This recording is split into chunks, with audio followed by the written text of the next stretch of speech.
is that you come to class, you hear it once, you pick up an idea or two, but most of it gets lost. And I want to tell you this, Frank, we've had some classes, but we could never go back, and we had to go back to our notes. What you've done is wonderful, what you've made available for us. And I, for one, am most appreciative. Oh, thank you. I know it. Wouldn't that be wonderful? 7 years ago. I've actually heard from other agents in Kingwood how good you are. Oh, really? Yes. Oh, my goodness. We had him first. Okay. You have a good reputation. I don't really want to share you. Just one day a week. Okay, so let's get into this. Basic buyer conversion. And I am so thrilled that, Patricia, you and Sissy are here because you're going to be able to either appreciate this at a much deeper level because of your experience or provide some contra insight, and both of those would be welcome. Amy, if as a new agent starting, there's two priorities: buyer conversion and seller conversion, or basic listing conversion. So the timing couldn't be better for you. So what I'm going to teach, and I'm going to tell you right up front, is a very radical approach for dealing with buyers. I don't know anybody else who teaches this. I'm not saying there isn't somebody, but I don't know of it. It's contrary to 98% of the way our agents work with buyers. From initial contact all the way through the showing of the home. So there's really two key components we're going to look at today. Is what happens with a buyer before you show, and then what happens while you show. Okay, so those are the two big issues that we're looking at. So look with me at page 3. I want you to understand how this course fits into our operational model. And for those of you who are fairly new to these classes, this is a brief, abbreviated version of the operational model. We prospect, and there's 5 prospecting sources. 3 of them were highlighted here: open house, networking, and farming. Those 3 prospecting sources generate leads. The type of leads that can be generated, there's only 3 types: new, referral, and repeat. Okay? And we're specifically looking at generating new leads, new buyer leads today. So once we have a new lead, it will go into one of our 2 departments, buyer or sellers, but because we're only talking about buyers today, that's what's highlighted. Once we have a buyer, we put them into our client care systems. We begin serving them at a very high level, because it is all about the consumer. Once we have successfully concluded this relationship, we can begin marketing it with a just sold campaign. That campaign will in turn generate additional new relationships, and the cycle of abundance continues. Okay? So that's the basic operational model that we're working from. So the specific strategy that we're teaching today is an intentional, proactive, focused approach for helping buyers find and purchase their perfect home. That's what it's all about, is serving buyers at a very high level in a very effective and efficient manner that doesn't waste their time or ours. Okay? You're not going to find, go out 3 weekends with a buyer and find them a home. That's not what we're teaching. Basically, you're going to go out one day. And if they are an A buyer, motivated, qualified, and loyal, and you follow the process that we're going to teach, they should be making an offer that first day. Okay? It's that focused. The result, 9 to 64 additional closings. And I'm going to break that down for you in a minute and show you exactly where that comes from on an annual basis. The strategy we're calling the relationship-based selling strategy, and the related classes, open house boot camp, referral boot camp, marketing boot camp, and client care boot camp. The first 3 of these are designed to generate buyer leads. And the client care boot camp is just designed to show you how to service them at a high level. Okay? That's the overview. That's kind of the big picture. So let's keep rolling here. I said I would break down the 9 to 64 additional closings. Here's where that shows up. We're going to presume that you're working 45 weeks a year, giving you 7 weeks off. Wow. That's pretty generous, isn't it? What do you say now? You get 7 weeks off. 7 weeks off. So in our model here, we're presuming that you're working 45 weeks a year. Now you can scratch that out and write in 52 if you want, okay? Or 40, because it's your business. If you set 1 buyer appointment a week through your prospecting sources, And by the way, open house is a fantastic prospecting source to get one a week. One set. If you hold an open house based upon our numbers twice a week, one Saturday, one Sunday, at a minimum you could expect to set one buyer appointment out of that. Okay? Some of the people who come through will already be represented. Others will be unwilling to meet with you. But for every 2 open houses, you should be able to set one buyer appointment. Okay? So over the course of the year, that's 45 sets. If only 50% of them show up, you're still getting 23 meetings, 23 face-to-face buyer meetings. If only 50% of them qualify to buy a house, and that's pretty low, you're still going to have 12 clients, and if only 75% of them buy, you end up with 9 closings. Okay, that's where the bottom of the range shows up. You put in here, the bottom blanks are blank for a reason. You put in your average GCI, your average gross commission income per deal. Okay, in this office, that's about $9,000 because our average sale price is about $300,000. Okay, so the total income from here, using that number, 9 times 9 would be $81,000 additional income at the low end of the scale. Now let's go all the way to phase 3, because phase 3 is where you're highly proficient at this, where you've committed to it, this specific strategy. That you learn it, you study it, you master it, and your conversion rates are going to go up. So now you're setting 3 buyer appointments a week. Okay? 135 a year, your show-up rate is higher because it was a stronger set. In other words, they had more confidence in you when they agreed to the appointment. So there's more people. What do you mean more people? When you're setting up more deals, 135. Well, yeah, but we're saying the show-up rate here, which would apply to any number. Okay? But to me, that percentage is higher because you've got more people, more sets per year. Yeah. Whereas you only had 45 before. Yeah. You've got now 135, so that would make your percentage go up, show-up rate. Well, no. The show-up rate could apply to any number. Here we're saying only 50% of them showed up, 60% here because you're stronger at setting the appointment. Here we're saying of the 135, we could still say 50%, but we're saying 70%. 2/3 of them are actually showing up to the appointment. Okay? So 70% times the 135 gives you the 95 meetings. Okay?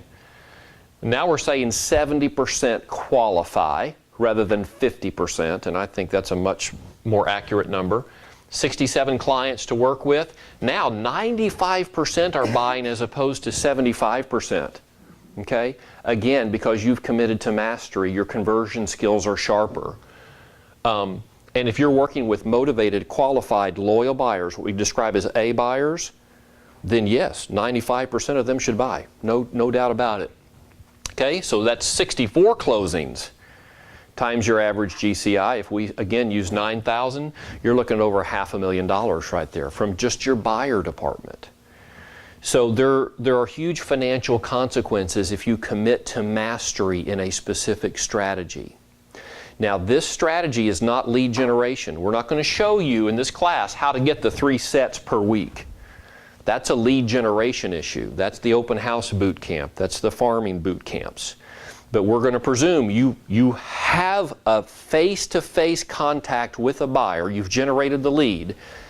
And now we're going to show you how to convert that. Okay? So here's the know, do, have. And with every strategy we teach, we show you everything you need to know, do, and have to implement the strategy. So the do is the relationship-based selling method. That's what we're teaching. What you have to know to implement that is these things. Meeting one dialogue, showing dialogue, closing dialogue, justification dialogue, and lowball dialogue. Okay, it's all words. You just have to know what to say. That's all you have to know to implement the strategy. By the way, that is what differentiates highly productive real estate agents from average real estate agents. They know what to say in every situation. When they hear objections, when they have a buyer who wants to present lowball offers, they know what to say to prevent a disaster and a waste of time, offending the seller on a home that the buyer really wants. They know how to negotiate and navigate that, okay? So what do you need to have to implement this strategy? A criteria sheet, which it's included in here, which identifies what the buyers need and what they want. Okay, everything is on there. A my role sheet, your role sheet, an IABS buyer's rep agreement, a sales contract, applicable addenda, letterhead, and a note card. You already have all of that except for my role, your role, and it's in the manual. Okay, and then letterhead and note card. That's really the only thing you have to bring to the table. Get your own letterhead and note card. Otherwise, you're ready to go. Okay, any questions about the no, do, have? So far, so good? All right, so before we get into the nuts and bolts, we always pause and make sure that we're in the right frame of mind, because all behavior is an afterthought. Okay, we cannot implement this strategy at a highly effective level if we're not thinking right or believing right. So here are some of the core beliefs. There's 14 specifically that relate to buyer conversion. I live in a world of abundance. Why is that important when working with buyers? Dee Dee? Because you won't waste time. That's right. Bad buyer. Why would you waste time with a bad buyer? What is the belief that drives that behavior? There's no more clients. That's right, it's my only one. It's my What only is it? one. What'd you say? There's no more clients. So you stick to a bad client because you think there's no other clients. And then sometimes you think they might, even though they're not buying, they might know someone. I mean, it's a, Yeah, long shot. There's some sliver of hope. Make it work. Sometimes when you have an agent, and Sandra says this well, you show me a desperate agent and I'll show you a dangerous one. Yes. Yeah. Yeah. They'll start cutting corners, that's right. And they'll start wasting time with people who aren't really buyers. Exactly right. They'll waste time with people who say that they're buyers, but who Buyers aren't are going to buyers. buy. Well, we're going to teach you how to discern that That's right. very specifically. My only limit is time. It speaks to the same issue. 24 hours. A buyers deserve our time and attention. B buyers, C buyers, D buyers do not. So if time is our only limit, and even within our 24 hours, we're not working all 24, are we? I mean, we sleep, we have personal lives, we have other relationships. We only devote 8, 10 or so hours, or whatever our number is out of each 24. Shouldn't we demand as dollar productive activity as possible from those hours that we devote to our career? Because the whole purpose of our career is to do what? To enjoy what we've done. And what I mean by that is the personal life. To be able to fund our personal life. That's right. Yes, because our personal lives require our lifestyle. money and time, right? In our life. And our career is what provides that. So we demand of our career that it fund us at a high level, and therefore we have to be proactive with our time. Focus is the key to success. Duplicable processes and systems guarantee results. In other words, we do the same thing in the same way every time. And by doing that, we can guarantee we're going to get the same outcome every time. We're not taking a random approach or customizing our approach for every individual. We're putting them through our system so that we can guarantee the results. It's unacceptable for my business to earn 0. We would all agree with that on an annual basis, right? Okay? But what about on a Saturday? Is it unacceptable for our business to earn 0 on a Saturday? Well, it should be if we're showing buyers. But some buyers can only see on Saturday. No, here's my point. If we're driving buyers around on a Saturday, shouldn't we get paid for that? Oh, yeah. Don't we want that to show up in a closing eventually? Yes. So it should be unacceptable for us to spend our weekends driving people around and making 0. Now, I agree with that. That's unacceptable. Never see him again.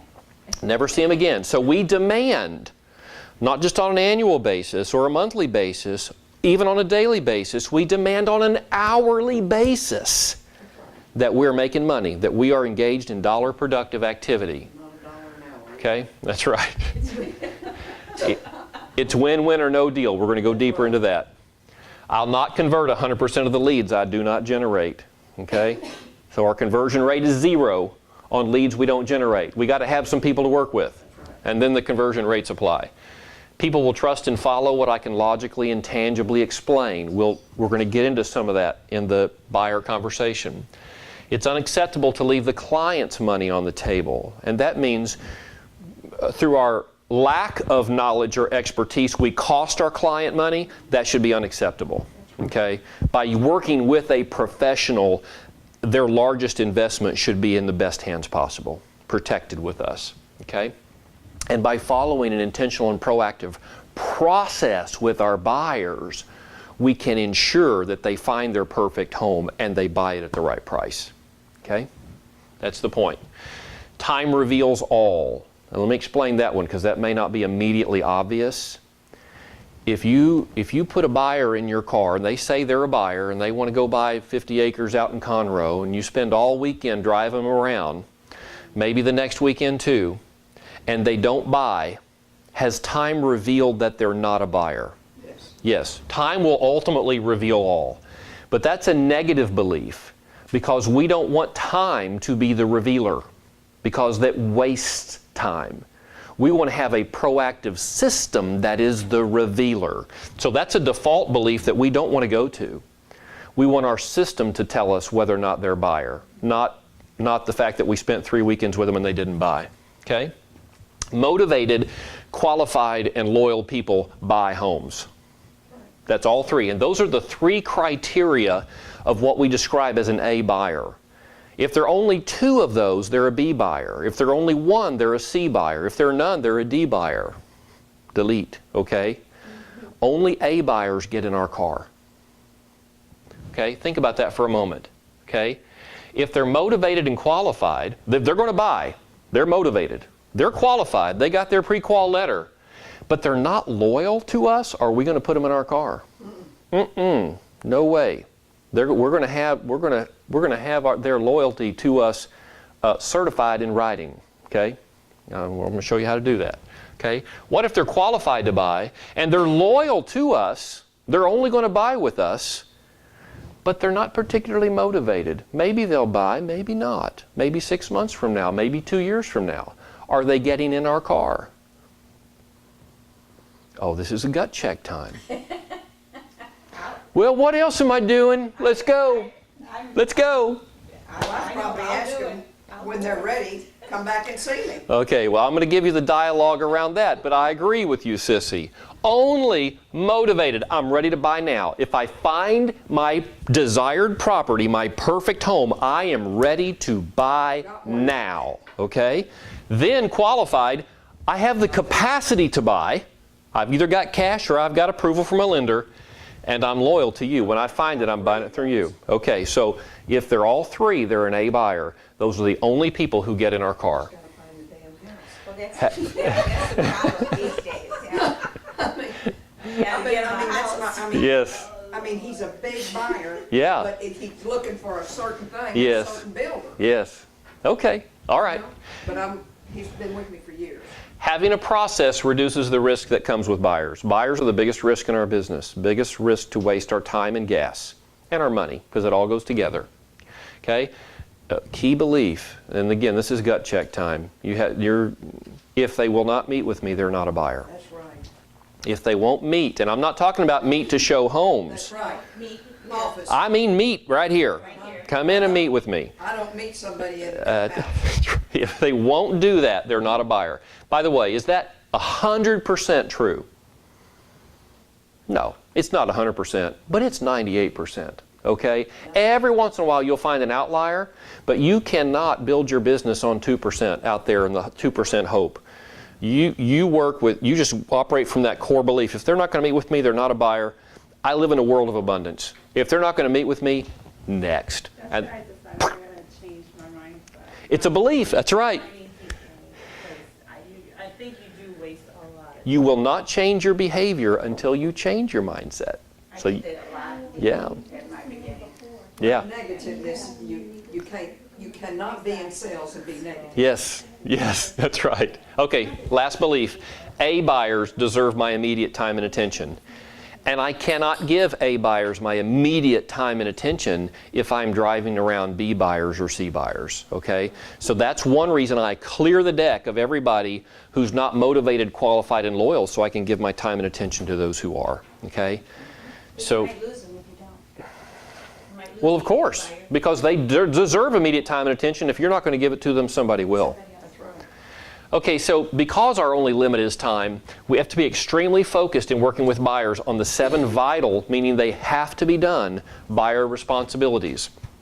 Lead generation, finding buyers. Lead conversion, attracting buyers. Once we're in a relationship with a buyer, there's administrative preparation, there's showings, there's writing and negotiating, closing prep, and post-closing activities. So that's everything that you do with a buyer, everything. The 47 vital buyer activities are all going to fall under one of these categories. Okay? This class is very specifically focused on number 2, converting the buyer. Lead conversion. So once we've found them through our proactive prospecting methods, then how do we attract them into a working relationship with us? That's what we're talking about. Okay, so here's the breakdown of the strategy we're looking at. 5 stages of working with a buyer in the relationship selling method.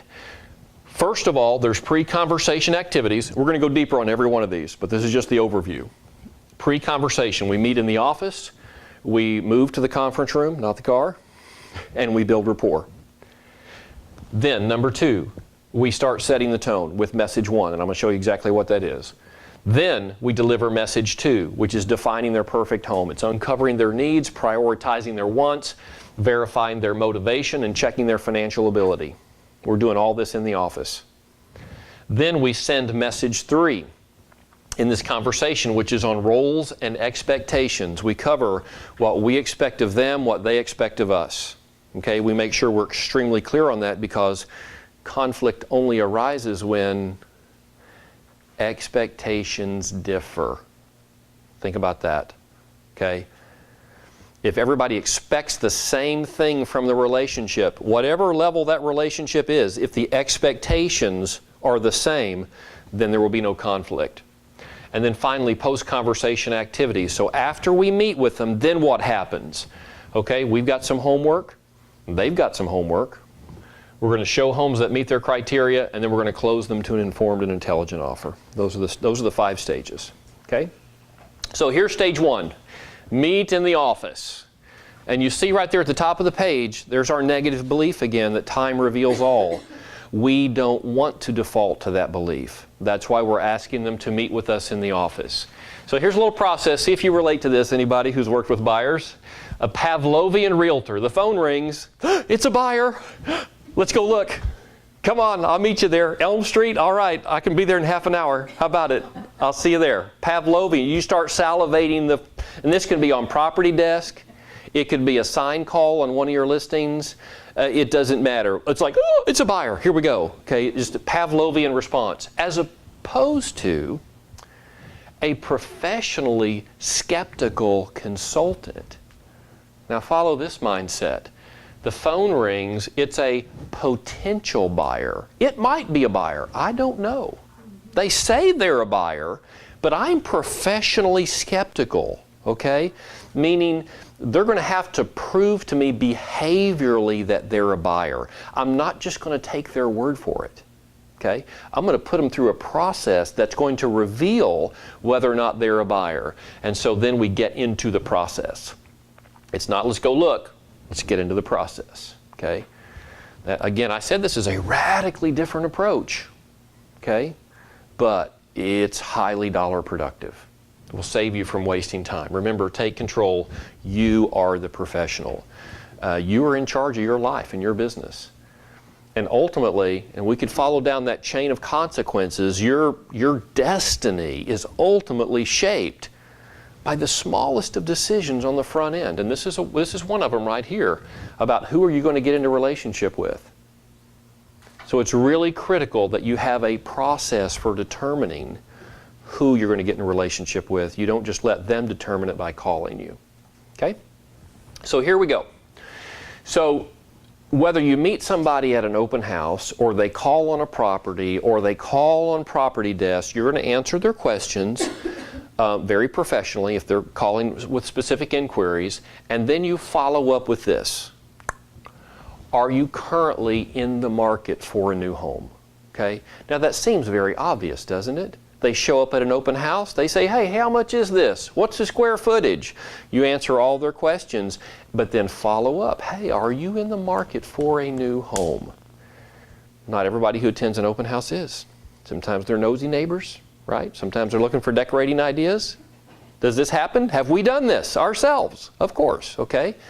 Somebody calls on a property. Are they always a buyer? Are they always looking to purchase? No. So we ask them, are you currently in the market for a new home? If they say yes, here's our follow-up. How are you going about finding your perfect home? Now, by the way, we already know the answer to that. They're using a spontaneous and reactive approach because they called you randomly, right? Unless they were referred to you by a friend, okay? So they're just randomly calling on listings or on homes that they saw on the internet. So they're not using a proactive approach, okay? So then we say to them, whatever they say, whatever their answer is, well, how would you like to use a proactive process that will assure you get the home you want, and more importantly, want the home you get? Okay? By the way, what do we mean by that when we say that? Get the home you want. Making them happy. Okay, making them happy immediately, right? I wanted that home, I got it. But And it builds confidence too. But does it ever happen that 6 months after they get the house they wanted, that they don't want the house they got? Yes. I had that, well, kind of had. It happens. It happened to me, the last home we purchased. We loved it, we bought it. We got the home we wanted. 6 months, 12 months later, we discovered there was a lot of gang activity. They were doing drug deals right in front of our house. We didn't see any of that when we were looking at homes on a Saturday morning, okay? So we got the home we wanted. We didn't want the home we got. So we ended up selling it. Only lived there 3 years and sold it, okay? So a proactive process where you cover all the bases will ensure that that does not happen. So your buyer says, "Okay, well, you know, what does that mean? What do you mean a proactive process?" Well, it would begin with us getting together for about an hour so I can uncover exactly what you need in your next home, define your financial comfort zone, and thoroughly discuss the roles and expectations we would have of one another in a successful working relationship. Okay, that's the agenda. That's the 3 parts right there, okay? Does that sound like an approach that could benefit you? If they say yes, we set the appointment. If they say no, you could just say, well, thanks and have a nice day. Or if you're not willing to give up that easily, you can say, well, hey, share with me why you feel that way. Why wouldn't you want to take an intentional and proactive approach to finding your perfect home? Okay? Because that is a little bizarre, isn't it? That somebody on one of the largest financial transactions of their lifetime would just want to take a hit and miss approach. Yeah, I would be curious about that. Really, tell me why you feel that way. Why wouldn't you want to take an approach like that? Make you think you're not serious. Yes, it would. So here's another, just a kind of a core practice that I follow. Here's the mantra: stay into curiosity. Okay? So when people say things that don't make sense, don't be judgmental about that. Be curious about that. Really? You wouldn't want to go through a proactive process? Tell me why you feel that way. Okay? This dialogue demonstrates an eagerness to help, which is highly attractive and missing in most agents. Okay?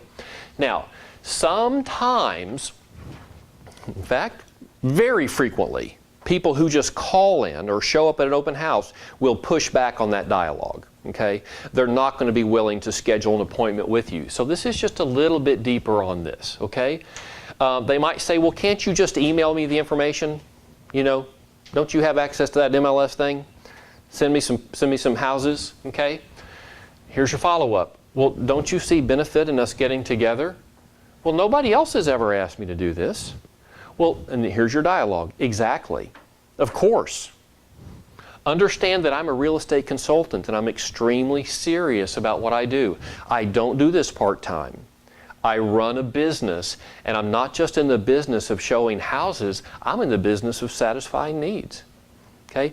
And what you're doing with this dialogue is differentiating yourself from typical realtor. Because clearly, they don't see value in typical agents. If they did, they would be working with one. So they somehow think that because of their savvy or their experience or their technology tools, they do not need an agent. So with every interaction, with everything that comes out of your mouth, you have to differentiate yourself so that they realize, oh, no agent's ever talked like this before. No agent's ever said this to me before. So keep rolling through it. I have a process that I use with all my clients. I haven't singled you out. This is the way I do my business. Therefore, what we need to do before I start emailing you information is to find your perfect home, make sure the homes that we look at fall well within your financial comfort zone, and thoroughly discuss our roles and expectations of each other in a successful working relationship. I believe the best approach when investing a large sum of money is to operate as an intentional and proactive team. Wouldn't you agree? And sometimes they don't realize, they'll call a RE/MAX agent or Keller Williams, they don't realize you can show other homes. Yes, With other they think you can only show yours. Yes. And another thing is, one of the first things you've got to find out too is, are they working with an agent? Okay. We'll get to that. Okay. Yep. Not just yet. Okay. All right. But if you've won them over, yep, okay, yeah, I see the value in that, then set the appointment. If not, here we default to our belief that we live in a world of abundance. Okay, next. Because if they're not going to meet with you, they're not a buyer. Okay, let them go. Release them. Release them. Okay? All right. Now, you've set the appointment. They show up. Okay, they're here, and we agreed we don't live in a world of perfection. They're not all going to show up for the appointment. We know that, okay? And the harder you had to close them to get them to agree to the appointment, the less likely they're going to show up, okay? You just have to understand that, okay? And we work, real estate is a numbers game, and we work from the numbers, and 100% doesn't show up in our calculations, okay? All right. Typical agents move straight to the car with all who claim to be buyers. This is a risky approach because history's taught us that talk is cheap. Simply wanting to buy a home does not make one a legitimate home buyer. Okay? So instead of moving straight to the car, develop the habit of moving straight to the conference room with potential buyers for a focus meeting. This is a terrific opportunity to separate from the herd and build healthy, win-win working relationships. Why would you have them come to your office and go to the car anyway? What'd you say? Huh? Why would you have someone come to the office and instead of moving straight to the car? Like, why would No, someone no, what that means is you bring them to the office instead of you going to your car to go meet them. And a Okay. lot of it has to do with safety. Okay. Yes. It does have, if you get them to the office, you're probably not going to have trouble with them out. But if you meet them, you don't, it's just like you met the person yesterday. Yeah. When you saw him, it scared you. Yeah. Mhm. Yeah. Does So, I that- mean, there's a lot of factors in that. Does that make sense? Yeah, it makes sense. I was. Yes, messing. that's what I thought. Okay. All right, so here's some dialogue. You want to coach whoever's at the front desk when you have an appointment set. Let Jess or whoever know who it is. And I do this with my recruiting appointments. I say, okay, Amy McDaniel's coming in at 3 o'clock. When she comes in, please greet her. If I have a photo or something, I'll show so they know who's coming. Have them seated in the conference room. I'll even have a particular chair designated. I'll have the materials out, and I'll say, then get them coffee, water, then notify me, okay? So I don't leave that to chance. So don't leave that to chance with your buyers. Make sure that they're going to get a very warm reception at the front desk. Yeah, because some of them, when you come in, they sit in the lobby, Yeah, and if you're caught on the phone or whatever, yeah. it helps. It's awkward. That's why I would say always, if you have an appointment, have them ushered to a conference room, or unless you're going to meet with them in your office, in which case you could have them wait and you could come greet them there. Okay? So we just call ahead to the reception? Well, you're probably going to be here for that appointment. I'd go So just walk up and- emphasize it to Yeah. the receptionist, because Yeah. it would be better. Yeah, and it's really nice to be able to say, yeah, Mrs. McDaniel's expecting you. Yes. So have a seat, she'll be right with you. Or let me show you to the conference room. Okay? All right, building rapport. So now you're face to face, they're in the conference room, you are there with them. So first of all, just don't jump right into business unless you already have a prior relationship or y'all really bonded at the open house, okay, and you've already done that. If not, if you're meeting for the first time, break the ice a little bit. and most of you, I think, are really natural rapport builders. I mean, you can talk to anybody. But if you struggle with that, here's just a little formula. We call it the Ford formula: family, occupation, recreation, dreams. Okay? Are you originally from this area? Hey, what do you do for a living? What do you do for fun? If you could live anywhere in the world, where would you want to be? You know, don't do all these questions. We're not going to play, 21 questions in 45 minutes. But do something to break the ice. And that's just a little guide if you need it. Now, page 14, we're in stage 2, and we're going to, this is kind of strange, stage 2, message 1. So this is the first message that we want to send to them after we've established some rapport. Okay? Win-win. Mr. and Mrs. Buyer, first let me say I really appreciate you meeting with me, and I want you to understand that my goal here today is to establish the foundation for a win-win working relationship. A lot of real estate agents are willing to sacrifice a win-win relationship in order to simply sell a house. And I want you to know right up front, I don't operate that way. With me, it's win-win or no deal. Okay? Let's pause right there. Does that dialogue make sense to you? When we say win-win, what's the win for the agent? What's our win in a successful transaction? We get paid. Yeah. I was fixing to say commission. It's okay. It's all right. We work to make money. Yes, that's our win. Okay. Do agents ever get paid on a transaction that was really a lose for the client? Does that ever happen? Oh, yeah. Yes. And what we're saying is that's unacceptable to us. We're not just going to shoehorn you into a property. We're not going to pressure you to buy something with some artificial sales gimmick. We're not going to go into cahoots with the new home sales consultant, okay? And if you do, you won't get them, and they won't refer people to you. Yeah, I mean, it's win-lose relationships always end up as lose-lose relationships, and that's what you're speaking to. So with me, it's win-win or no deal. You want to send that message.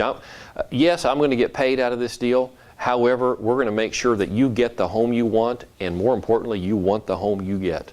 Okay? That we're committed to that. So, agenda. Since this is going to be a large financial investment on your part, we want to make sure you get the home you want and want the home you get. Therefore, what we're going to do before we get into the car